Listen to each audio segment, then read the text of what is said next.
From Thai food, partner, punta tayo sa healthy food na lang. Ng isang inang vegetarian of not 10, 20, but 30 years na siyang vegetarian. Wow! Ay, ito na, partner. Kaya naman po mga swakista, ready nyo na ang inyong mga papel at ballpen dahil heto na ating kumikitang recipe, ang tofu balls.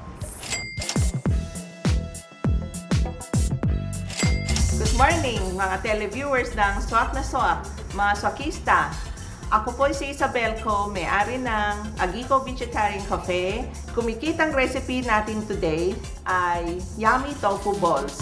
Ang tofu ay isang pagkain na masustansya, nakakatulong sa anti-cancer at high protein.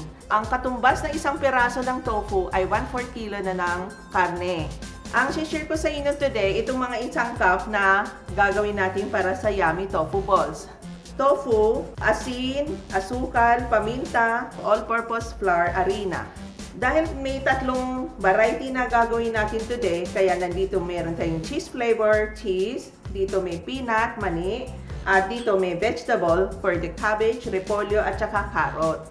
Ang mga procedure na gagawin natin, durugin natin itong tofu sa gamit na isang tinidor. Haluin natin itong asin, asukal, at paminta. At pinakahuli, ang hahaluin natin ay all-purpose flour. Reminder, pag may niluluto tayo ng may halo ng harina, kailangan palagi siyang huling hinahalo para itong mga asin, mga ingredients na hinahalo natin ay maa-absorb dito sa tofu. Ngayon, pwede na natin haluin itong harina. Dahil tatlong variety ang gagawin natin today, kaya paghatiin natin sa tatlong portion. Ito, ang unang gagawin natin ay peanut tofu balls. When you fry it, magiging very crunchy siya, masarap. At saka ang peanut, crunchy na at saka good for the brain. Pangalawang gagawin natin ay vegetable tofu balls na may repolyo siya at carrots. Ang carrot may beta-carotene which is good for the eye. At itong last na gagawin natin ay cheese queso balls. Kumuha tayo ng 1 tablespoon na tofu balls na dinurok natin. Palalim dito sa gitna. Kumuha tayo ng cheese. Ibalot natin sa center.